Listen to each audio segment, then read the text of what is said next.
I was inherently protective of my mother.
Been such a big part of his life. It was his greatest creation. It was his masterpiece. And no, it was seen as a source of pain and loss.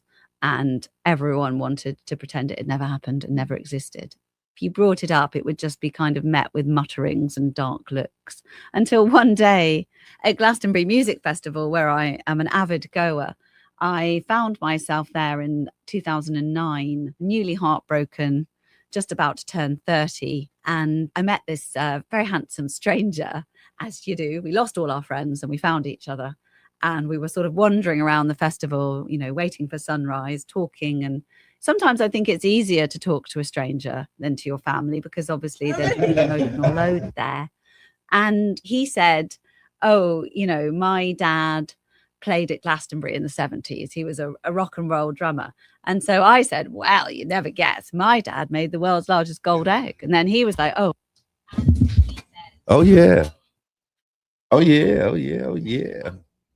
Welcome to Tampa Bay Breakfast Club. I'm your brother, John. And this is Qiana. This program is being brought to you as part of the New Image Project at the Community Development and Training Center, a.k.a. See That? See That. We'd like to thank y'all for tuning in, helping us to redefine what's cool, because smart is the new gangsta. Baby. And if you don't know, now you know. know. Now you know. Now you know. Now, I got to make sure I get the right one. Mm-hmm. Our new updated version. Yeah. Okay, I think I found it here. The views expressed. I hope this is it. The Tampa Bay Breakfast Club is an independently produced program. The I views, like- opinions, and statements expressed by hosts, guests, or callers are their own and do not necessarily reflect the views, positions, or policies of Carrie Festa Radio, 99 Jams, its ownership, management, affiliates, sponsors, or partners. Enjoy the show. And we will. The Tampa Bay Breakfast Club is an independent. Yeah, so today we're going to talk about freedom, responsibility, and what it means to invest in the next generation. You know, everybody's saying that they care about the young people, the youth, and so caring, of course, isn't just conversation. So it's mentoring, it's teaching, it's creating opportunities, it's showing up. And today we're going to examine a few ways that investing in youth looks. That was one of the questions last night for the mayor's forum. Yeah. What was about youth and what, how they're gonna do it. And one thing that stuck out to me, there was they said that there's a lot of like nonprofits and stuff that's doing it, but they're not connected together. Like and even helping them even in the juvenile system where they can come and speak up for the children. That stuck out for me because that is so right, because we do have a lot if we could figure out how to connect these services together. So like, hey, like I have overflow, or you know, this is what my program do and your program may be good at this point for this, and where it's a real community for it would be amazing. Right. I don't know if it's possible, but in my mind, that sounds amazing. It does sound amazing. I've been on this having this thought that we not all gonna be able to get together.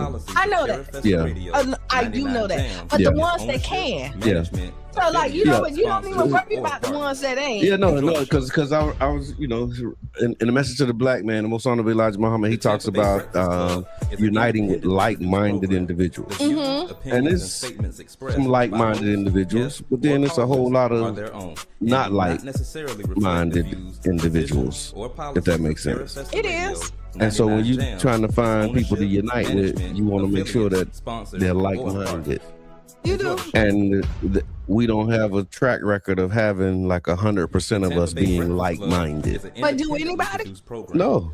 So but that's I think this goes to Mr. Edmonds' thing when he talks about the idea of this false idea of unity that we have, when we think that it's 100%. When you know. But see, I don't think I ever. For me, let me say for me, I never thought that like everybody was gonna. Cause you ain't never. Put it in the chat, y'all. Let us know what y'all think. Somebody just said I definitely said the same thing last week. Okay. After the youth meeting. Right. I know. Is that you have to have like? Okay, yeah. go ahead. No, read it. No, I read that. So it said, I know a great plan to make this happen. Mr. Edmond. Welcome. We have a like-minded individual in the building. Definitely have a like-minded individual in the building. Welcome to the ride. Yeah, what you got to say, man? It's Freestyle Friday. I think one of the things we've been working on is trying to connect the people, right? Yeah. Connect the resources. And I think more so than just meeting someone to connect them, we got to have a catalyst, right? Because we have a situation where everybody in their silos, even when they doing the same thing, even when they friends, even when they like each other, they're still in their silos because everybody ain't organized. Everybody ain't an organizer. That's true. And what we're doing is imposing and hoping that unorganized people just somehow magically get organized. No, it doesn't. And some of the most creative people can't, you know what I mean? It's not organized. And you have to, that's you knowing your strength and being like, okay, that ain't my, like, I need to bring somebody else in. That's where you know. Yeah, no doubt. And so, y'all, if you hear, you just tuning in, and it's a Tampa Bay Breakfast Club, and you mentioned the mayor's forum last night, and we started off talking about youth and kind of having a youth focused theme for the day. And so, for the roll call, y'all, we want y'all to check in. Asha, thank you for checking in. Tiffany, thank you for checking in. Taking attendance this morning, y'all. So, Tiffany, we see that you're here. Asha here. Charlie Funk is here. And then the roll call question that we have this morning for y'all to check in: who was the biggest influence in your life between ages 12 and 18? Qiana Radio 99 Jam is ownership, management, affiliates, sponsors. Was it a parent, grandparent, coach, teacher, neighbor, member of your church? The streets was my motion. Put it in the comment, y'all. Put it in the chat. From 12 to 18. From 12 to 18. Definitely the block. Yeah. Was it an individual? Yeah, it was the culture, the environment. Yeah, 12 to 18. So put it in the chat. Let us know, y'all. Put the name in the chat. If it was a parent, put the parent's name. I mean, family, but when I look at it from 12 to 18, it was my friends. Okay.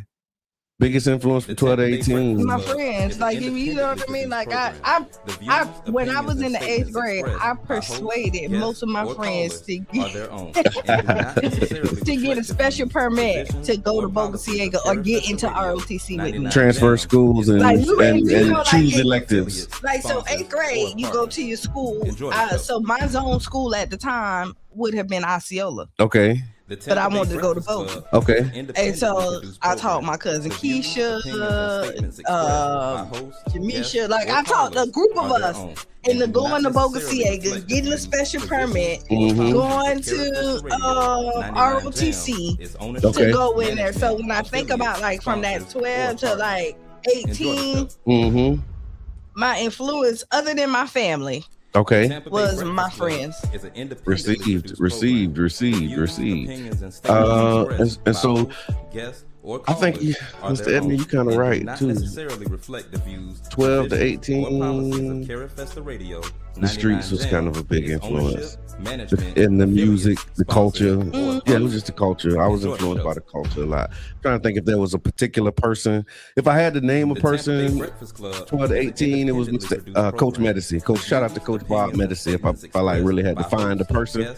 But it was Coach Medici, our track coach, basketball and track coach. I remember Mr. Medici. You remember, the green tea.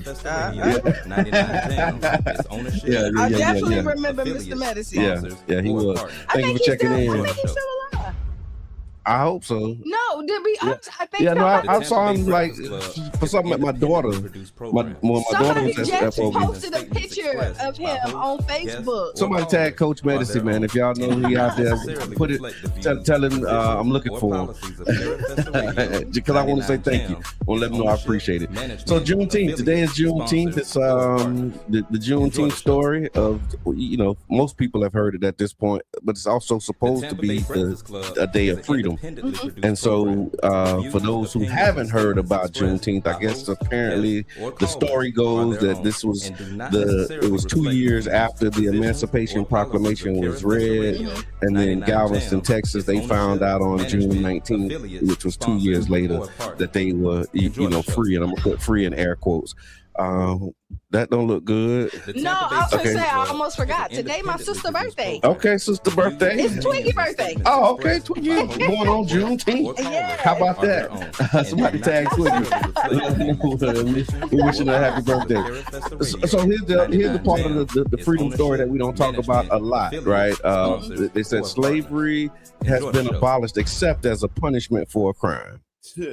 Or Tampa Bay Morocco is an independent produced program. Was that it's still slaving people, but they wasn't until they went over there and killed Gaddafi. Like they was banging over there, they was killing it in Libya before.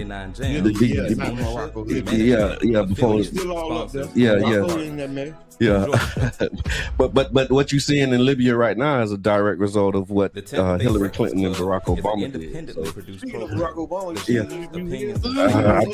I did see that. I saw the clips of it because it looked like it was like a live stream of the opening of the President Barack Obama Center. Yes. Did you catch any of it? I did. Okay, what you think? I did. I mean, it was nice. I didn't. So what I really wanted to catch, and I have to go back, was Michelle Obama's speech. They said it was amazing. Yeah, I saw Miss Teresa's post. She said it had her in tears. Yeah, and that's what Barack said too. President Barack. I said Barack like we friends. Yeah. And he was just saying like Michelle would show him her speech. Okay. And yeah. Okay. I didn't see it. It's a mixed legacy because we started off talking about the slavery in Morocco and Libya. He put it right. Yeah. Go ahead. Go ahead. Just keep going. Keep going. Keep going. No, but I'm just saying that's a mixed legacy. What you mean when you say mixed legacy? Because I mean, you said it wasn't no slavery there until they showed up. Until they rolled in on a pair of white horse. Or partners. Enjoy the show. Okay, I'm trying to follow this. The train. Now, where you going? How we gonna get there? No, I'm just. Okay. With that in mind, there you go. The presidential center opened, and it did. Like I said, the celebration. I saw that some people were talking about it. I saw there's no audio playing in the background. Okay. Not sure what that is. The Tampa Bay Breakfast Club is an independently produced program. Is that you? Yeah, I hit the wrong button. Oh. Sorry about that. Sorry about that.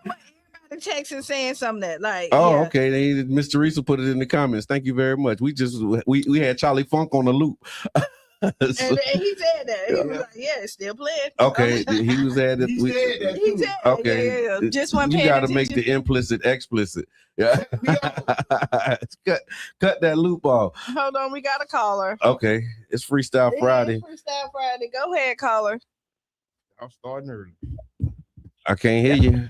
Hello. Hi. Good morning. Morning, Qiana. I know you guys were talking about 3 good topics. I'm going to start with the first one. Yes, Michelle Obama's speech was amazing. I actually was crying like a little crybaby. Shout out to Girls Club, Doris Williams.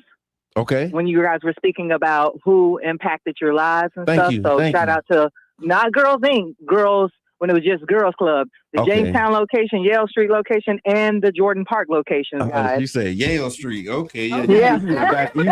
Yeah. Yeah, but it was Girls Club. Y'all forgot about that. And shout out to Miss Doris Williams. She impacted a whole lot. And we was waiting on them snacks, y'all. I think all of us got to have a snack. Yeah, I'm telling you. Absolutely. Y'all have a great morning. Thank y'all you so doing much a good for job. checking in. Appreciate it. And this is also what I loved about the speech. Mm-hmm. I love Black love. Y'all know this, right? Yeah.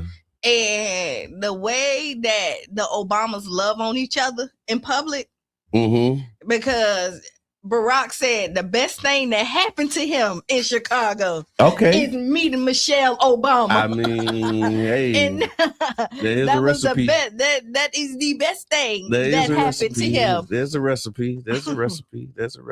Mm-hmm. All right, so congratulations. Now, here's the other side of that. So when you said there was a mixed legacy, this is where I thought you was going. I saw that there was some pushback and some posts around the contractors and the labor and the displacement, like, you know, because they just spent multi-million dollars building the center in the south side of Chicago, which is equivalent like south side of St. Pete. Yeah. And so they were talking about some of the labor practices, and I saw a post saying that there was some workers that hadn't gotten paid, and you know, like that kind of, like they finished but we didn't get our checks. So I saw that part of it too, like so like it was some labor disputes. And I did see them compare. They said like the two biggest buildings in Chicago is the Obama and the Trump. I seen that. I saw, you know. Yeah. Somebody always trying to do something. Oh, You know. Yeah, no, I mean, it's always going to be somebody who got a problem with anything. It's supposed to be. Everybody ain't supposed to be walking with their eyes closed and their hands out. Yeah. It need to be somebody watching the road saying something contrary to what everybody else saying. Listen, this is all I say. I don't like dirt in my collard greens. Right. Some people do, but they add a little grit to it. You know what I mean? So listen, everybody don't wash their greens. I'm gonna start saying that. That's gonna be my that's gonna be my new thing, man. Look, everybody don't wash their greens. So you can't somebody over here. Some people like dirt in their greens. My God. I don't know why that analogy came up. I hear you. Don't take my black card, but I can't remember the last time I had collard greens. Really? It's been decades. Why? I just don't mess with collard greens. Why? Yeah. You like cabbage? Yeah, I love cabbage. Okay, but you want me to say, no, I'm going to tell you, I'm learning a little bit more and more about you. It's from a twin flame. Okay, yeah, right. So that's true. That's why I don't want y'all to be together. Because when y'all two together, boy, I catch a hard time. No, I love her. Yeah. And she loves you too. All right, so within the 2 minutes that we got before the break, we also want to remind y'all that there's a lot happening, a lot going on, and I want to give a shout out. This is kind of Freestyle Friday and a celebration. I want to give a shout out to Freddie Simmons.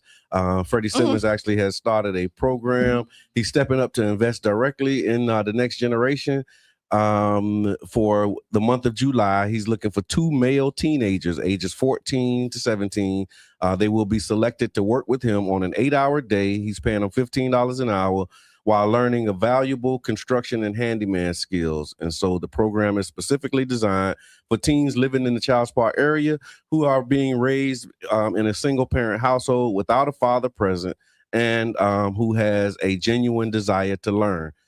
So parents, we're going to put the link in the chat, but there's a short message explaining why your son should be selected, and the applications are due by tomorrow. And so it's a summer opportunity, and another opportunity to invest. We're going to talk about that this morning too. A lot of the theme is going to be around youth and ways that we can invest in youth. And so I just want to give a shout out to Freddie Simmons before the break. And after the break, we have Farrad Mahdi. He's coming in. He's going to talk about this upcoming men's meeting that they're having. Then on the other half of the hour, we got Carla Bristol talking about the youth farm, and we got some headline news. We got a lot of stuff cooking, y'all. So y'all make sure that y'all stick around, and we'll be back about 6 minutes after the hour. Yep.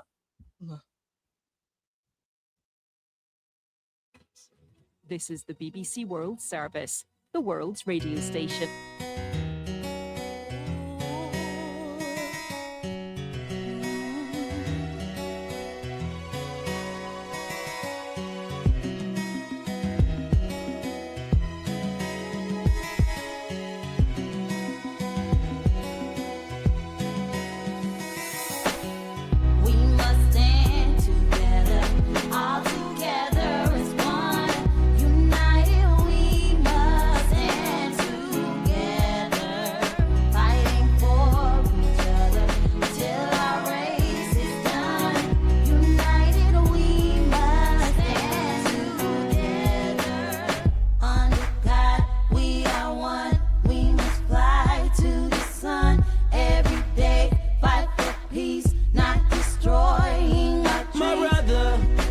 sister.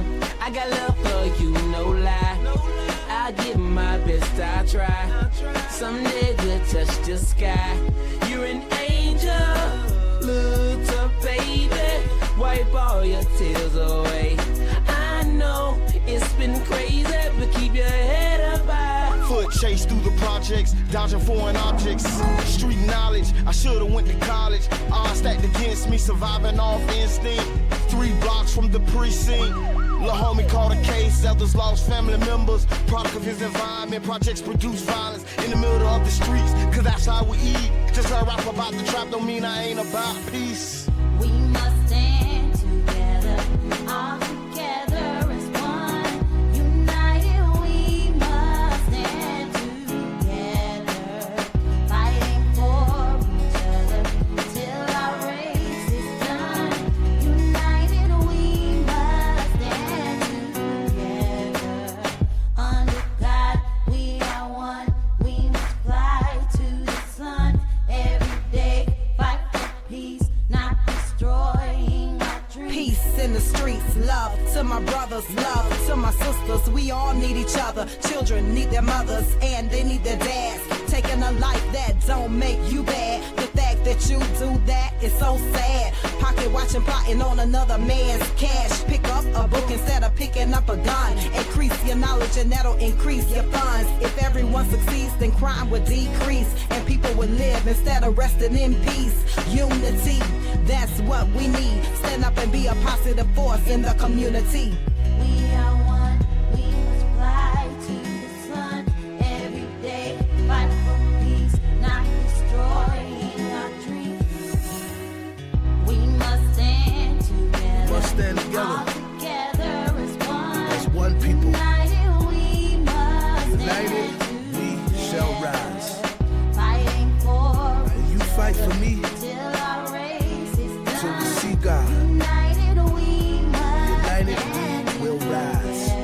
Clap with me. Clap. God, we Clap. are one. Yes, sir. We must Clap. fly to the Clap. sun. GB on the Every track, day, man, and I fight mean for this is from the peace, heart. not destroying Back and our forth to dreams. prison, cause my position in the ghetto is wishing. My dreams was in my hand, man, instead of so distant. Violent crimes on my record, showing judges I'm reckless. Guess they think I'm rich and young, like Young and the Restless. Every time I see a young brother rich in peace, got to be the only time when I watch TV.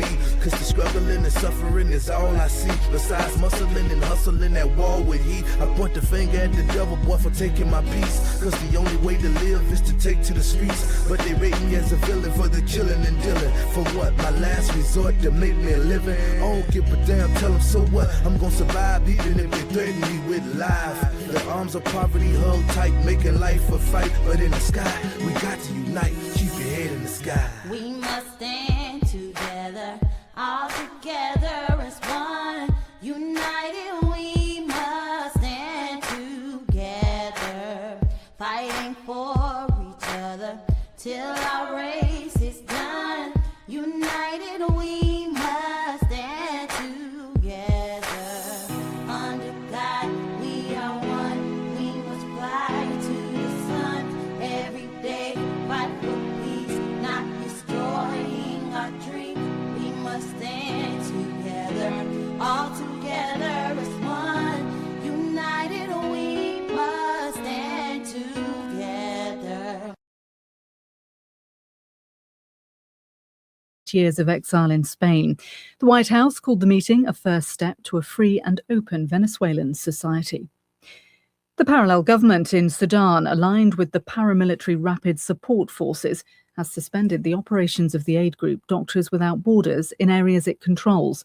It follows an investigation by the charity. The BBC's Africa correspondent is Thomas Qiana. The charity found a pattern of sexual exploitation. Make sure not to loop it. Welcome back to the Tampa Bay Breakfast Club. I'm your brother John. This is Qiana. And I'm the one on Miss Deadman. And this program is being brought to you as part of the New Image Project at the Community Development and Training Center, aka See That? See that. See that? You see that? And we like to thank y'all for tuning in and helping us to redefine what's cool, because smart is The new gangster. And if you don't know, now you know. Now you know. Charlie Funk, you ready? Charlie Funk, are you ready? Charlie Funk. Opinions and statements expressed by hosts, guests, or or callers are their own and do not necessarily reflect the views, positions, or policies of Carifesta Radio, 99 Jams, its ownership, management, affiliates, sponsors, or partners. Enjoy the show. Right on. Right on. Okay, I'm gonna say this. Okay. I always get on my nieces, right? And they're like, you gotta fix your face. Okay. I see where they get it from.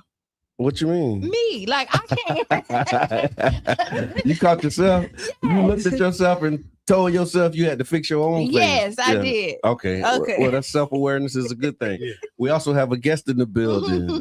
My brother, Farrm McD. What's good, my brother? How you doing? I'm well, man. Talk to us. For those who don't know, introduce yourself to the people, man.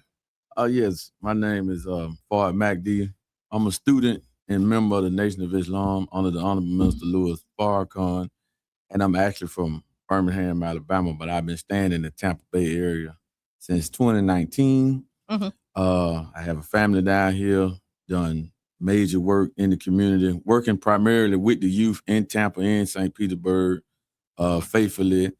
And that's man, I'm an entrepreneur, I believe in doing for self and trying to produce systems and networks and investing and those things that we need that's not traditional, that we could be free to do a lot of work, because we might have a lot of people that can do work in the community, but if they got to go clock in or whatever, it limits their freedom that they can't do what they want to do, Right. So we have to get free if we're going to really serve the community. And one of the aspects, we have to be financially free, or even be trying to get financially free so we can really serve the community. No, that's a great. What you just said was one of my questions too, because this is Freedom Day, right? Juneteenth. Do we need to say so-called? Do we need to qualify so-called Freedom Day? But when we talk about what does freedom look like to you, right? What you just mentioned was one of those things, right? And so when we talk about freedom and you talk about Freedom Day, doing for self is one of the ultimates in securing your freedom, right? And so with the work that you've been doing around youth, and really before I do that, you said you got here, was that like a year before the pandemic? Year before the pandemic. From Birmingham. And so like, what's your Tampa Bay story? Like, since you've been here, what has been your experiences? Well, my experience here, it was when I left Birmingham and came here, it was like going from Jerusalem, from Jericho to Jerusalem. So, it was a wonderful experience, and I love it down here in Florida, especially primarily Central Florida. But it's just different. It's night and day, But when you go into the hood, when you go into where the dominant black people at, it's all the same. Yeah, you know what I'm saying. All the mayhem going on, the drugs, sex trafficking, the violence, the gang violence, all of this is going on no matter what city we go to in America. Wherever we at, that's where it's going on at. Wow. So those are the experiences that I experienced. Absolutely. And of course, the Nation of Islam has long emphasized the restoration of the black family as the foundation of community, fatherhood as a sacred duty, not an option, self-improvement and moral development as prerequisites for community progress, and that freedom without responsibility is not freedom at all. And so would you mind sharing with us some of the work that you've been doing as a member of the Nation of Islam to get our people free? Well, yes. As first, let me just thank y'all for having me on here. It's an honor and a pleasure. Don't take it lightly. And I appreciate the great work that y'all are doing. Thank you. With good, clean, conscious information that y'all keeping on the airway, Facebook Live, and on the radio station. So big ups for y'all, and thank y'all for having me. Appreciate it. The work that we do, like we say, we do stuff in the community. We want to be where, because we are commanded, and we are sent by the Honorable Minister Louis Farrakhan to go into the community to make peace. Yes. We are trained in our moral structure and in our classes to come out into the community and take these trainings and make peace in the community, and to mediate and get in between the gangs and the guns, the police and the guns, and just be out there and be present and be a light for our young brothers. And we try to make it look good so they can see that living righteous, you can still have fun. You can still, you know what I'm saying, dress. And if you want to wear designer, if you got the bag like that, if you want to wear that, you can do that. And you don't have to do something that will put you on the opposite side of the law. So we're taught to, start businesses, be businessmen and come into the community in that vein.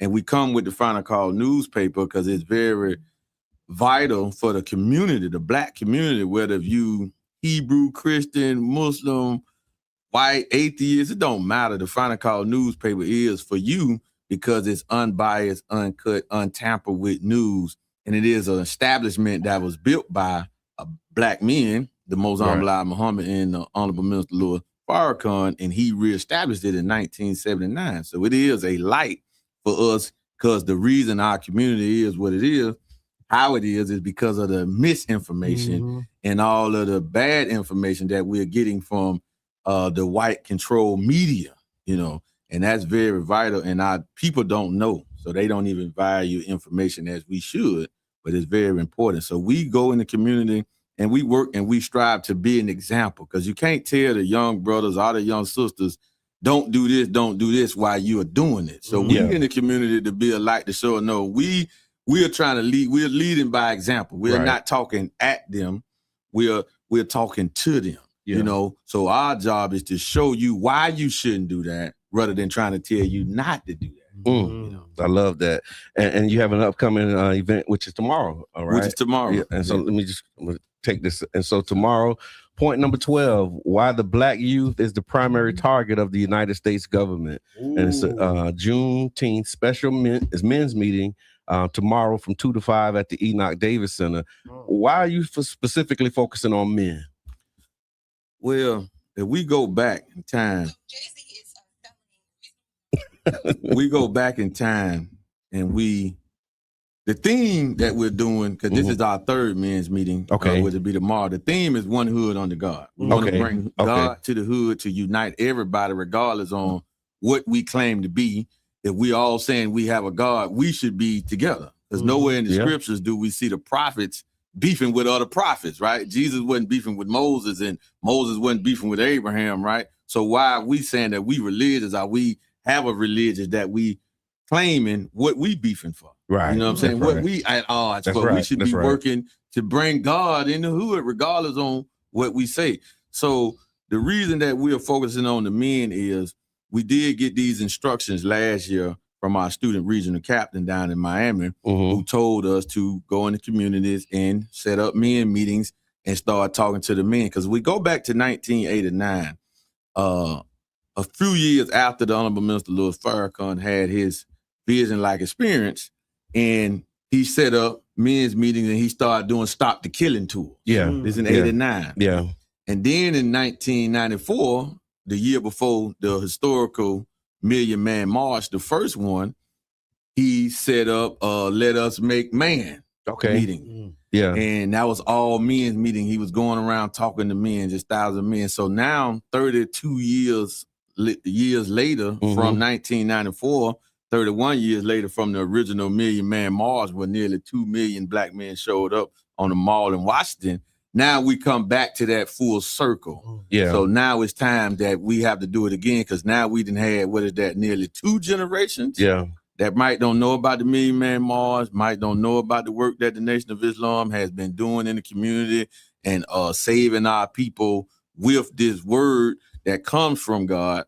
And that's why we're focusing on men, because now it's time, because it is our youth. When we see what's going on, when we see who dying from gun violence, when we see who actually doing the shooting, it is the youth. But it's not that they are bad, they are misguided. Yeah. So we have to come into the community to guide them, because they need it, and they're fearless. Right. They're fearless. So this is why we took up this subject for this Juneteenth, because we have to break free. But the change is on our minds. The change is in our disunity. Right. So we need all the men. Yeah. Because there is no example for them to look at, then who they looking at. That's right. That's right. And Sunday is Father's Day, so the timing is good, right?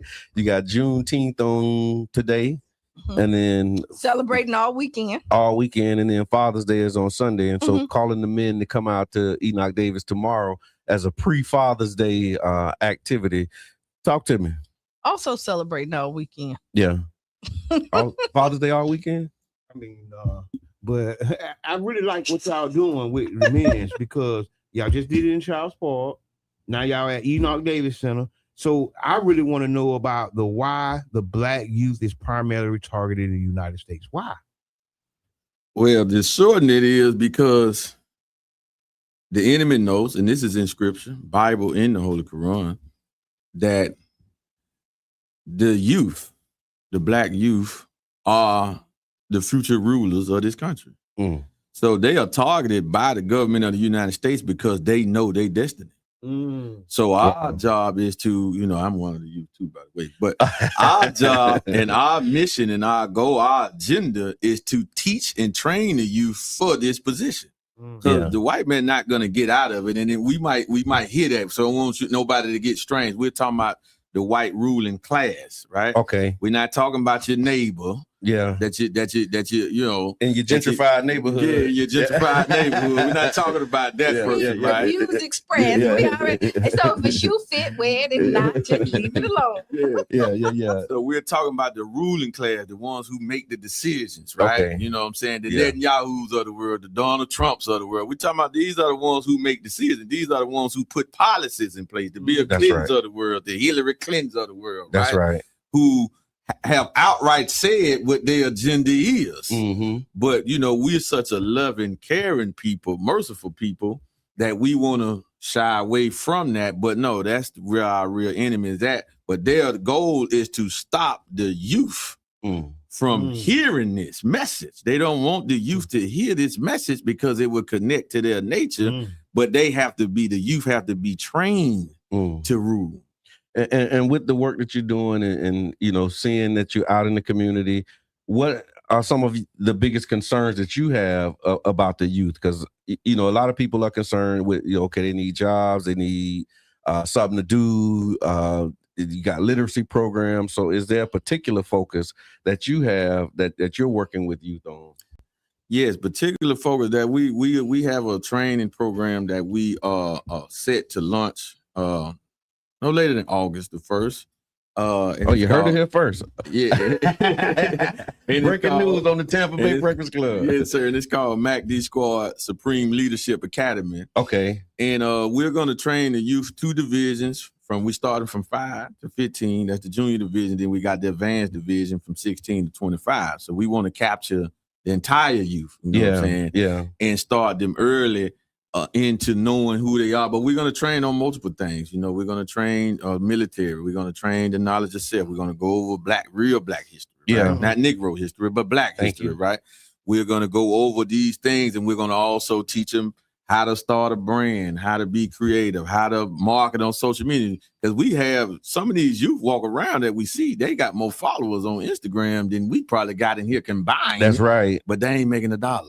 That's true. See, that's a problem. Yeah. Because I might got a few hundred, but I make money from social. My social media is not pro bono that I just on social media. Yeah. You know what I'm saying? It's a strategy, it's a tactic, but they need to be trained in this way so they can do that. And that will prevent them from having to go and do something outside of the law. You know what I'm saying? That they can do something righteous, that they can come up with. They can be selling shirts, lemonade. They can be doing so much with so little, anything. You know what I'm saying? But they have to learn how to use that. But they need to get it from somebody that has done it. Right. And one of my main concerns when I'm dealing with the youth is not the youth primarily. It is really they whoever they listen to. Okay. You know what I'm saying? Yeah. Whether it's their parents, grandparents, uncle, aunties, whoever's the influencers who pump their agenda on the youth. Right. You know what I'm saying? And keep them away from us when we have solutions, when we have avenues that we could help change the condition. But if they hearing them Muslims, we don't mess with them.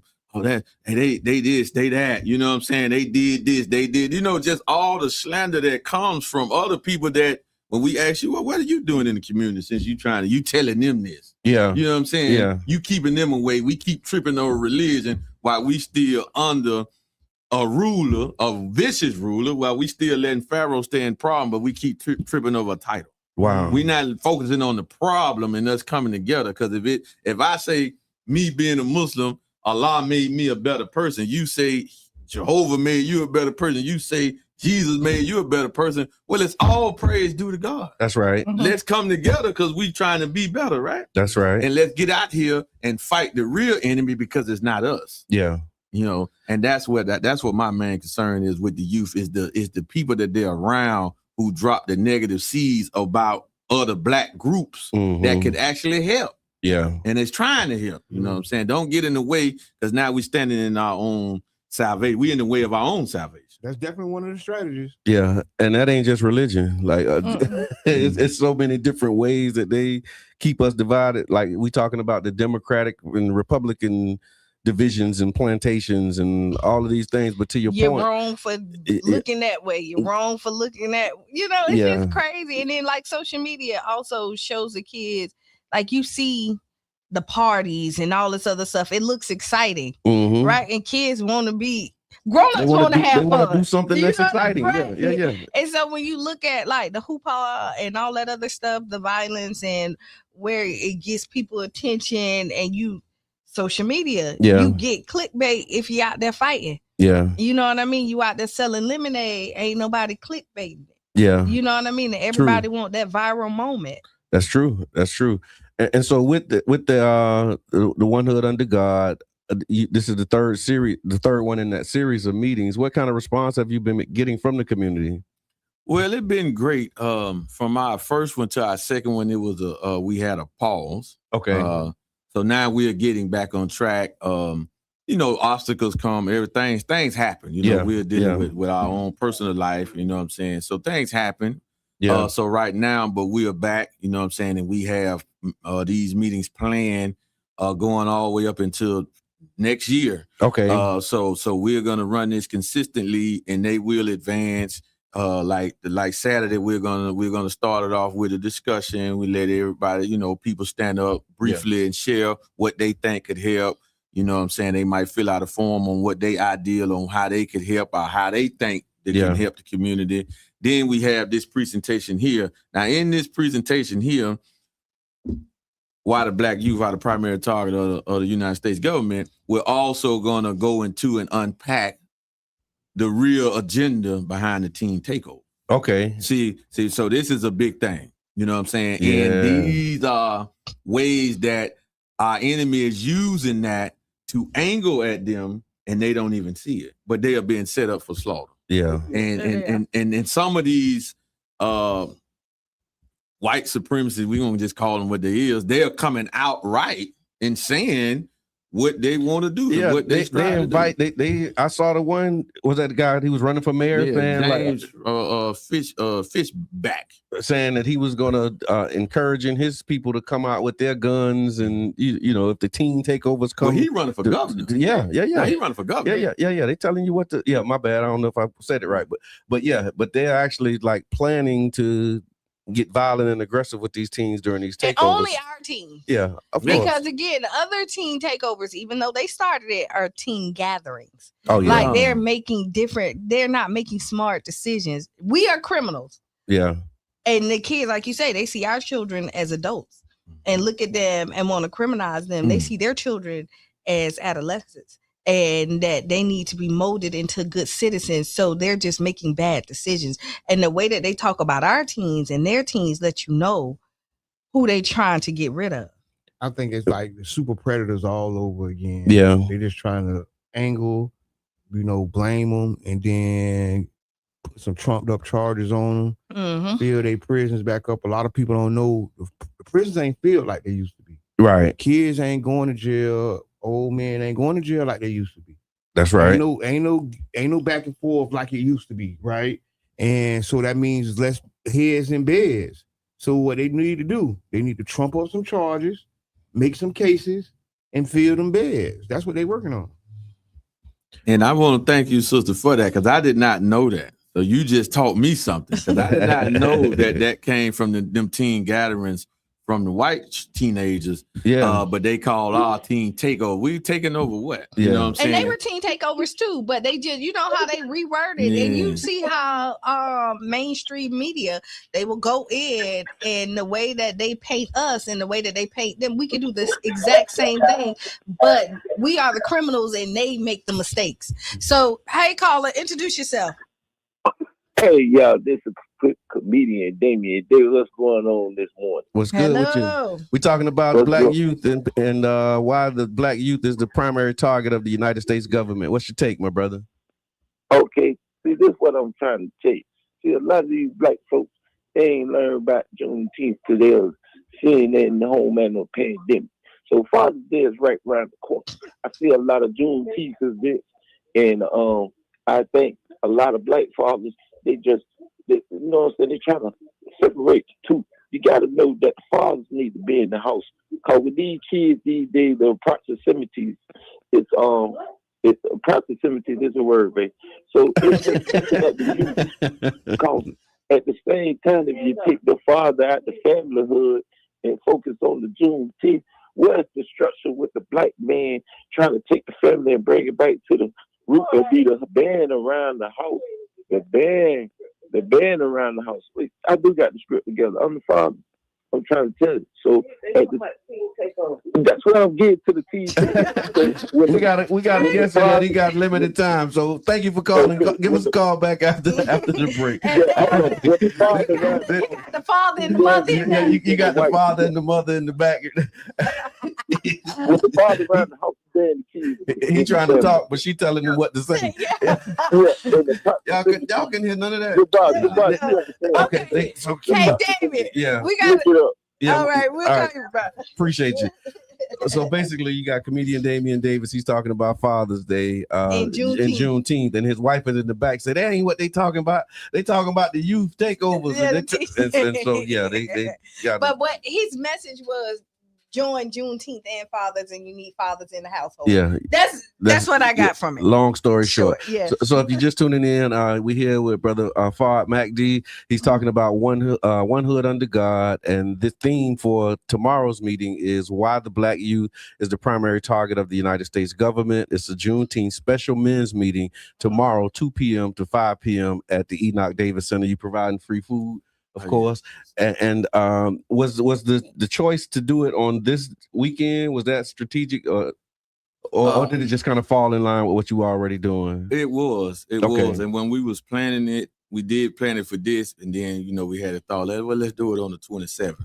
Yeah. And then when we checked to see the availability of the room in Enoch, that's when it was available. So we said, okay, well, we just line it up with a Juneteenth special, because since it's Juneteenth weekend, right? So we can even give a history of that, because Juneteenth shouldn't be a celebration if we really understand what really went on, right? We should really be more inclined to unite and separate and do the things that we need to do to be free, because those people in that little town in Texas stayed on a plantation 3 years after emancipation. Yeah. So we come together saying we celebrate. No, well, that was for them at that time, but that shows the wickedness of our enemy. Yeah. So now we got to come together and really do something that's changing that dynamic. And that's why the enemy will make it a holiday for them. Yeah. Let's give it a holiday. Let them celebrate. Let them have a day off of work. You know what I'm saying? So they don't focus on what the real issues are. Yeah. But the real issues is separation. We need territorial land. We need to be and we need to be independent of our enemy, because we seeing that with them, as long as they in rulership, we are going to be victimized. Our community is going to be saturated with drugs and violence, just mayhem and filth. And that's what's going to come, because if you can look at all the food deserts, all the fast food restaurants, they in our community. They're not just everywhere, but that's terrible food. But our people and our youth don't take account on food is chemicals in food. You know what I'm saying? That causes us to act a certain way with just eating certain things. We don't see that. Right. As the old saying goes, you are what you eat. Yeah. Right. Yeah. But this is real important, that we have to come together and think about all of the elements. And that's why we decided to say, well, let's do it for Juneteenth. I didn't even think about Father's Day. Last time I woke up, I was a father every day I woke up. That's right. They want to celebrate me on Sunday. Celebrate me on Sunday, but my family celebrate me every day of the year. Yes, sir. So, yes, sir. That's what. So it just fell in line with that, and that's what we wanted to do it, and make sure that we are staying in line and not staying in line, but pushing the line rather, you know what I'm saying, and they keep these things going repeatedly, and the response has been great. And that's what Damian Davis, he say, now that's what I was saying. Thank you, my brother. I know that's what he was saying. Yeah. He was like, that's what I was saying. That everything that you just said was what comedian Damian Davis called in to say. And so just thinking about again the event that's coming up, you have this captive audience of Black men. I want to hear. We got a caller. Okay. Caller, introduce yourself. Hi, this is Miss Davis. I'm the same one that's calling in. Miss Davis, she said she's the same one that's calling in. I'm gonna give him I'm gonna give Farrah my headphones. You can give him your bars. Okay, just in case he got a question or a comment for our guest. Okay, go ahead, Miss Davis. So I understand what the guest was saying, and hush. They took out home economics, they took out shop, they took out all of these extra activities that kids knew how to do, and to convert kids from doing these things, they don't have anything else for these kids to do. So what do they do? Hang out, be on their phone, play video games. That's it. So their mind has been reprogrammed to act out because they have no outlet in the normal. Oh my gosh! In the normal day-to-day things that we used to do as we were a young teenager or a young adult. No, I hear that. Thank you for calling, Miss Davis. Okay, have a good one. And so with that, she was just talking about the things that they're doing in the way that their minds are being programmed.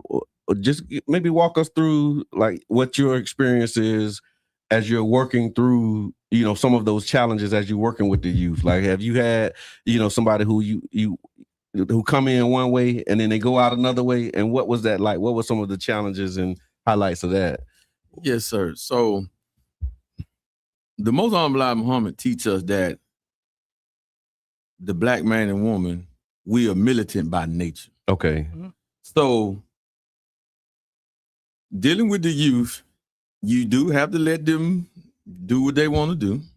Not to a detriment. Yeah. Within boundaries. Yeah. You got to give them some type of exchange where, okay, we're gonna let y'all do this, or we're gonna take you to here to do this, but you got to do this. You got to complete this here. Yeah. You know what I'm saying? Because it's the training and the discipline that has to be installed in them. But if they just playing video games all day, they just going to school and go home, play video games. There ain't no real training, ain't no real discipline being implemented. So how do they respond when they show up to you? Because you think about, that's what I'm asking. So so you got somebody that's doing that's a part of their everyday thing, and now they're in front of you. Well, it takes time, you know what I'm saying? You have to win them over. Yeah. And you cannot make them feel like you just another parent. Okay. So you can't do that either. Okay. They ain't listening to mom, they ain't listening to dad, they ain't listening to grandparents. They ain't finna listen to you that just met you or whatnot. True. So you have to build that relationship with them, but you got to show them that but you really have to, the real base of what you have to show them is love. Yeah. Because sometimes they don't really get that at home. They get yelled at, they get cussed at, so you have to show them love, and you got to show them patience, because they're not gonna just respond off the top. Yeah. And that's why we need academies, we need camps, and we need these type of institutions in the community that they can do daily. Yeah. Not just once a week, not just twice a week. It got to be something that they can come to daily as a safe haven for them, but they get all the essentials that they need.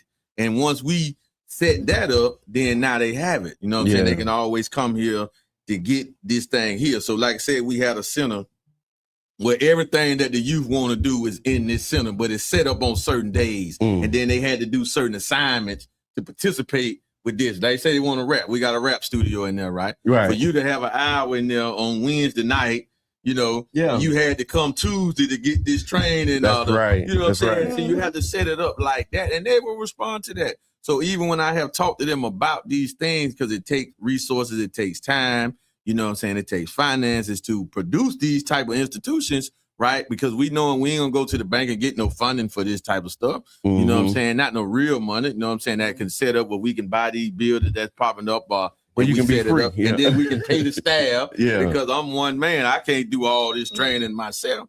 You know what I'm saying? I need staff, and staff need to be paid, right? Right. So these are the things that we are striving to do, but they do respond and they do like that idea because they can see, oh man, you know what I'm saying? They can see a good image. They can see an example. They can see and understand it. So, you know, that's what it is. And that's how they respond, but that's how it has to be given to them. So you got to be firm with them. Oh yeah. They like structure. You know but don't be bossy. They like structure. Be firm, but don't be bossy. Don't be firm, but don't be bossy. And they feel like you really care. When they see that you're invested in them and it's coming from a caring place, you get a whole nother adult. And so we got to land this plane and then take a quick break, and then we're gonna bring our next guest in. So if there was a final thought or a final message that you had for the community and the reason why the men should show up tomorrow, what would that message be? That message would be that it's time. We have to unite, and the men in the community. And this, what we're delivering, the presentation is for the youth. So if you got the youth, don't matter the age, if they're males, bring them.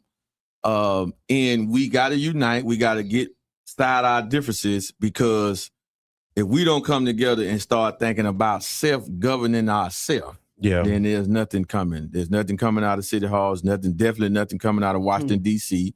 So we have to do this together. So it's on us coming together, setting aside all of our differences so we can save the next generation. That's the most important thing that we have to, that's the message that we are going to deliver tomorrow and continue to deliver. It's not just going to be tomorrow, we're going to continue this. And this is the thing, one hood under God. We got to bring God in the hood, because that's unity, love, and peace in the hood. I love it. One hood under God. All right, ladies and gentlemen, boys and girls, friends and family, farrm MacD, y'all make sure that y'all pull up. We're going to do 30 seconds in transition. We got a caller. Okay. Hey, caller, introduce yourself. Hey, this is Sister Tishawn, Brother John, right? And a question for the brother. I want to know, I hear him what we need to do, but have anyone done? Because I know in Chicago they have the schools, they have all the things that they need up there, but locally here, has anyone started like the land? I know Brother Sawab, they have their land and their animals and the things that they're doing right here. St. Petersburg, has anybody started? The land, the stores, it's a lot of need to do, but is there any solution? And how, we can get these things going. And also, a lot of us, we say white, but it's a lot of black people that have white folk minds. You know what I'm saying? For, that are worse. I'm at work, so I'm trying to hurry up. Okay. Also, a lot of times we have to, in the ranks, wherever, we have some yakuza there. So first we have to work on ourselves in order to come out to even to try to help the people that's out. Because, we still have that mindset of holding each other back.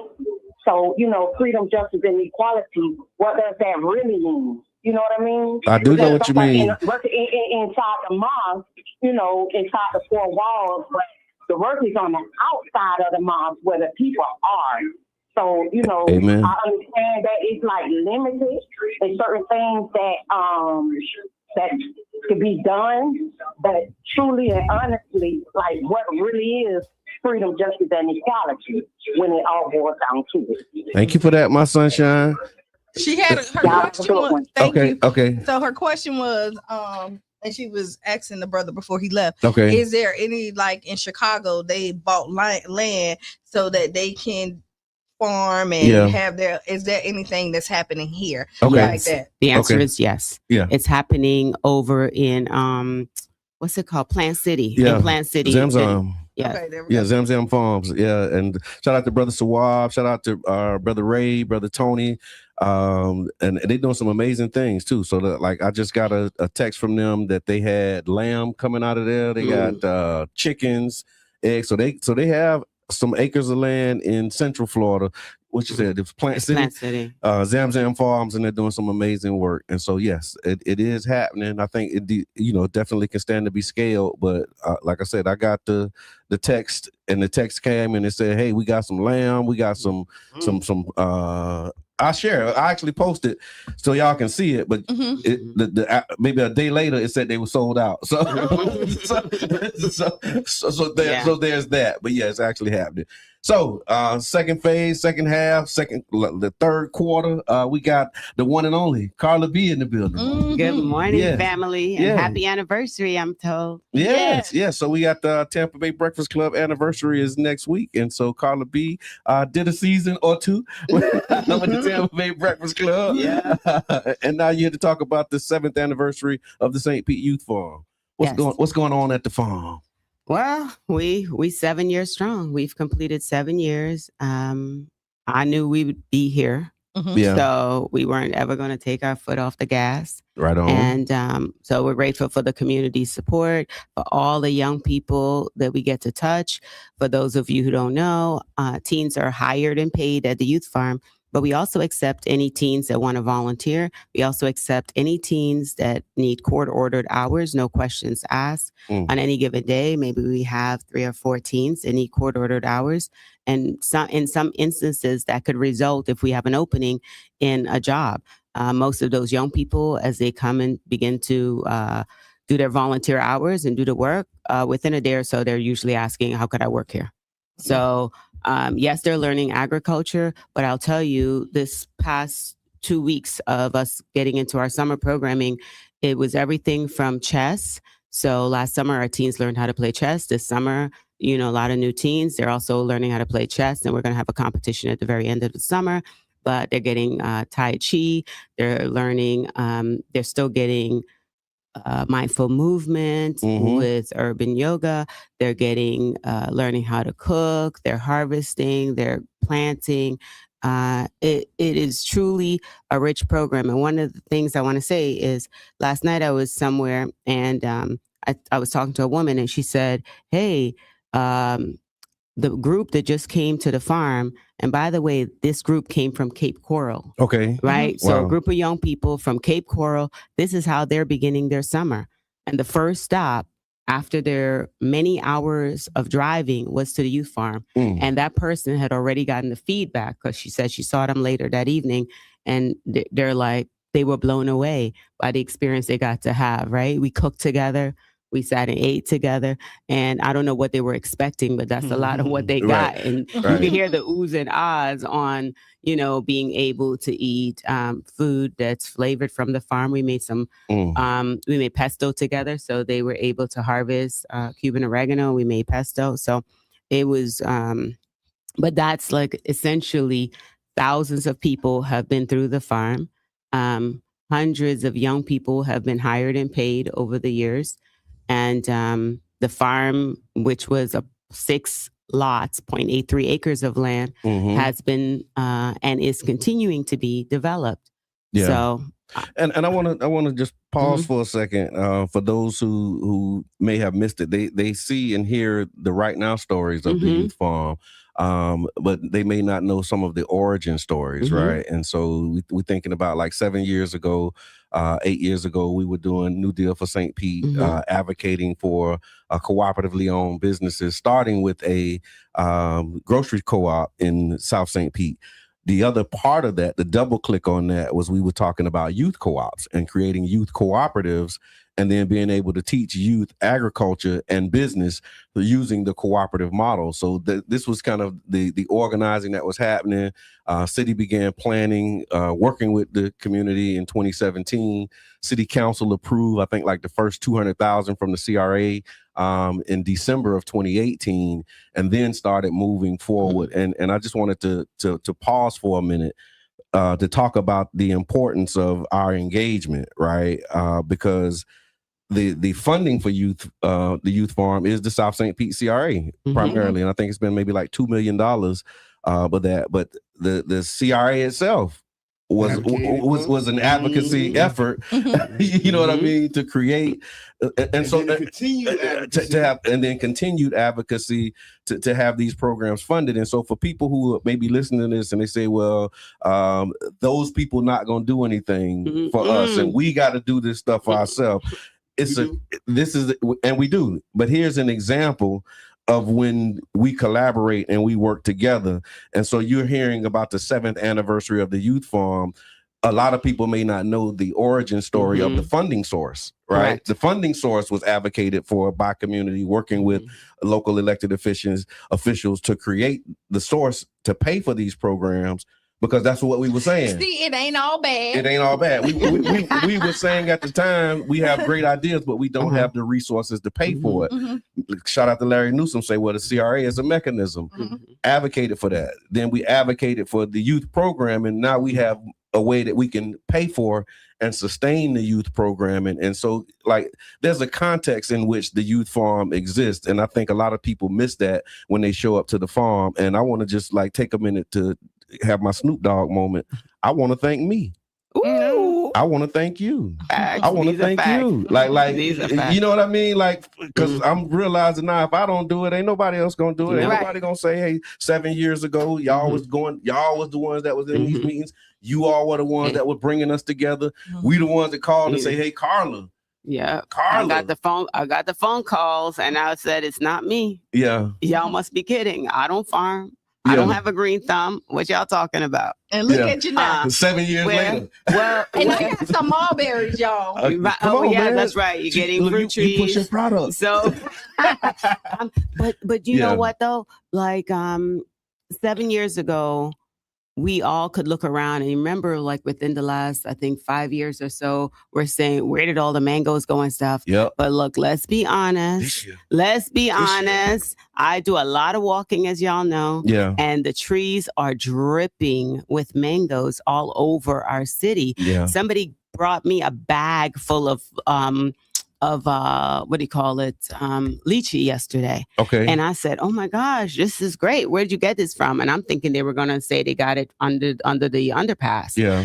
No, they got it from a tree around the corner. When I tell you this was like you're in the Caribbean, this was amazing. Wow. So I will say, like, if we protect what we have and continue to grow what we have, we will have food on every corner. And that's how the village mentality should be. All I promised was that if I was given the opportunity to lead this initiative as somebody without any agriculture background, that I would provide credibility. Yeah. And I am clear. I don't have to apologize for nothing. Unapologetically, this is a very credible program. Absolutely. That young people could stand on and know that they are the ones shaping. And all I'm doing is allowing their voice to be championed. And as a result, they see themselves in the DNA that is St. Pete Youth Farm. Even the logo I thought about this morning. I'm like, this was not the logo. Okay. Right. So the young people are the ones that added the roots. Right. The young people are the one that said, no, it's St. Pete Youth Farm. That's what we want to call it. Yeah. So it was very different. It was called Youth Farm at Enoch Davis. Yeah. And this is what, shaping it. They want to have a TikTok page now. Mind you, the last several iterations of young people said, no, we don't want TikTok. As they cycle in and cycle out. So I just check in. Yeah. Right. Yeah. I check in. Found out one of the youth have like 5 point whatever million views on their posts. I said, wait a minute, this is something the question was, what is one thing that you're really good at? Okay. And you heard everything. Poetry. Yeah. Comedy. Yeah. Like somebody said, I'm good at TikTok. What you mean you're good at TikTok? What does that mean? Yeah. Yeah, that needs to be explained to some of us. I just got a check for 125. I said, wait a minute, hold up, everybody. Okay. We got somebody here that could lead an initiative for us. Right. Because the idea is you got young people people are coming from all over to visit St. Petersburg, visit the beaches. And honestly, when people go to destinations, one of the things they look for is urban farms. Yeah. So if we were able to have a TikTok presence that had oversight, but was definitely directed by, because they made it clear, Miss Carla, you can't post nothing. You will not be allowed to post anything you want to post. You got to check in with us you first. gotta run it through the, right. quality control. I can't mess up. I can't mess up the. They know what. They got what the audience is looking for. But I said to them, I said, now you have young people that might be wherever in the world thinking, I want to come to St. Petersburg. I want to see what these young people are creating, because we want to do that also in our city. So. Thank you to all of the youth, probably over 150 or more that's been paid. But on any given year, we are, during our programming time, over 80 plus young people that's coming through the farm. We're going to have this summer teens from Bowley. Of course, we're going to have Career Source. We'll have teens that are volunteering for court-ordered hours. We're going to have teens that's volunteering, hoping for a job opportunity. But Thursday, if y'all come through on Thursday, just expect to be in an environment that feels like family. Yeah. Expect to hear and see and feel the energy, that I call it the magic that St. Pete Youth Farm. Close your eyes for a moment, listen to the sounds. The birds are so actively engaged. We call ourselves a wildlife space. Yeah. And as a result, those little angel birds are eating up all the flowers that would be producing the fruits. Okay. So now that's my biggest issue now. The Barbados cherry produces like a pink flower, which produces amazing cherries, and they're eating all the flowers. So I'm not seeing the cherries. But so we got to talk about gotta collaboration, bird. Right? everybody gets their piece, but we just continue to build out. And we want to say thank you to the city of St. Petersburg for the South St. Pete CRA funding. Of course, the original partner that stepped up, which was the Foundation for Healthy St. Pete. In the words of Brother John, I want to thank myself because I believe that we knew that I would not, I wasn't no fly by night, start, stop type situation. I've been clear with everybody. If you're going to take something like this on, you better be committed. Yeah. Because these young people within the first couple of months told me they would slash my tires if I thought I was going to be leaving. Wow. So that wasn't going to be happening. And here we are, 7 years later, y'all. So we slash tires. We're celebrating 7 years of the St. Pete Youth Farm, and that'll be this Thursday. Yeah, this Thursday coming up. The time again? What? 6 to 8 p.m. 6 to 8. Short, 8 p.m. short and sweet. But come out. Let's celebrate. Music, entertainment, food, of course. And then on any given day, like because you got bananas, avocados, okra coming out of there. On any given day, if somebody wants to come by and grab some greens or something like that. So first things first is we have about 80 events a year. Okay. Right. So that all of those events are centered towards the community. Yeah. Every single Monday at the farm, unless there's a federal holiday, we have what's known as community mental health and wellness, which includes everything, including this upcoming Monday. It's all about home ownership, right? So you want to really talk about people's health. Let's talk about how people are able to acquire the very things we're talking about, land, etc. So Tai Chi is the second Monday. The first Monday, there's always a clinician. The last Monday, it's called Healing Through Words. So if it's taught by, that's facilitated by local poets or authors. There's so much. The last Saturday of the month is always this medley of, we have a secondhand market. You're coming if you want to volunteer and have a work day.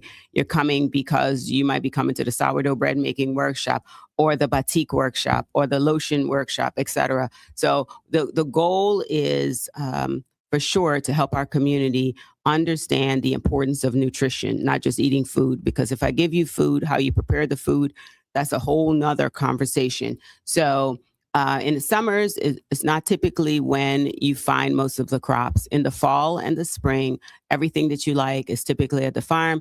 But in the summer, our hours are 8:30 a.m. to 2 p.m. And anything that we grow and you see at the farm, like right now, we have a lot of bananas. Okay. Right? So tons of bananas. Matter of fact, Monday morning, the teens will be having banana bread. I'm certain of it. Right. So bananas get incorporated into the food because we have bananas. We still have a lot of herbs at the farm. Sweet potatoes are growing, but we're not going to harvest that for a while. And you got sweet potatoes growing. Yeah, and this summer, I'm telling y'all, we are going to have tons of guava. Tons of guava are currently on. I think we have like 4 guava trees. Tons of guava all over there. So when that ripens, we will have tons of guava. We also have sugar apple. So the sugar apple tree, which I thought was gonna really not respond well after that cold spurt we had, is actually must have needed it to invigorate it. So that's doing well. Oh yeah, and by the way, we have the best sugar cane in all of the Bay Area. So on this small piece of land, we're managing to do a lot. Teens learn how to fillet a fish from a fry this week. Wow! So my son came in. He has that YouTube Real Talk Fishing channel, and he came in and showed our young people how to fillet a fish. And every last one of them filleted it, we seasoned it, and we grilled it. And I made the other sides to go with that. But when I tell you, because I said, if you're growing something, right? So you're farm raising fish. We're using the only thing that we use at St. P. Youth Farm to fertilize every single thing we grow is the waste from the fish, right? So the fish are there for that. But for them to know what does the tilapia at St. P. Youth Farm taste like versus the tilapia you've been eating in the store. You can they clearly can tell the difference. Yeah. What? Yeah. It's night and day. So, this is part of the experience that young people are having. So the grandparents, I have a young lady who grandparents have her this summer. And so they're like, hey, you this is where you're going to spend your summer at the farm. At the farm. Yeah. So they drop her off. They pick her up in the afternoon. And is that what they were trying to do when they were sending me to Leesburg on Monday? Yeah. They don't got to send you that far. They don't have to send you that far now. You're right here. So I felt like they sent me to the farm. And so did you pick up any skills? Right. We'll talk about that in another broadcast at another time. But definitely thank you, Carla B, for the work that you're doing and answering the call. Like you said, 7 years ago, because we were calling a lot for a lot of different things. Right. Yep. And then we found it. Like, we got it. We got this thing. There you go. And never saying, well, I won't say never saying no. But I'm about to say never said no. But there were some things that you was like, no. Are you out of your mind? Yeah, no. Agriculture, what? Yeah. Man. But accepting the call and then making your word bond once you gave your word that like, okay, I'm going to do it, and then doing it at the level that you have. Thank you. I just want to let you know that we appreciate you. The community appreciates you, and the comments are coming in, man. The youth farm is magical. And just, people who have youth farm experiences, it's curated and cultivated with that love that you bring. And so I just want to say thank you for everything that you're doing for our community. And if you had a message for why people should come and show up on next Thursday, what would that be? I believe, I've been saying this recently a lot. A lot of people view when you're talked about negatively, right? But my aunt used to always say, if people talk about you because you're important. So the work we're doing is important.